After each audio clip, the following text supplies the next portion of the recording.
நீங்கள் உங்கள் கரங்களை உயர்த்தபடி யாரும் கண்ணை திறந்து பார்க்க தேவையில்லை.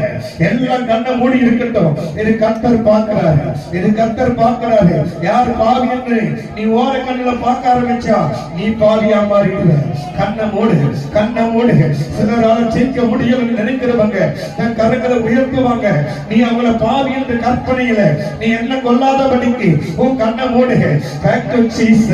இப்போது தெய்வமே ஒரு விசை ஆண்டவரே, ஒரு விசை ஆண்டவரே, உன் கல்வாரி ரத்தம் இந்த திரு சபைக்குள்ள இயேசுவின் நாமத்தில் இறங்கட்டும் ஆண்டவர். இயேசுவின் நாமத்தில் இறங்கட்டும் ஆண்டவரே, இயேசுவின் நாமத்தில் இறங்கட்டும் ஆண்டவரே. ஒவ்வொரு வீடும் இறங்கட்டும் ஆண்டவரே. ஆமென், ஆமென், ஆமென். நீ மனதுருகி கரம் நீட்டி அதிசயம் செய்த கர்த்தர் அல்லவா, நீ அதிசயம் செய்த கர்த்தர் அல்லவா.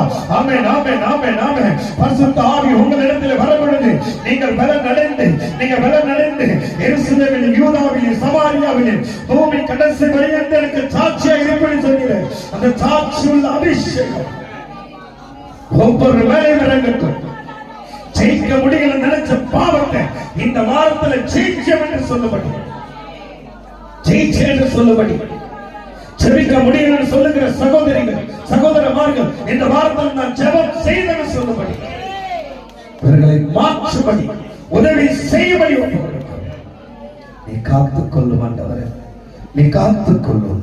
நீ அப்படியாய் செய்ய போறதுக்காக உமக்கு ஸ்தோத்திரமாய் ஸ்தோத்திரம், ஸ்தோத்திரம், ஸ்தோத்திரம், ஸ்தோத்திரம். என் நோய்கள்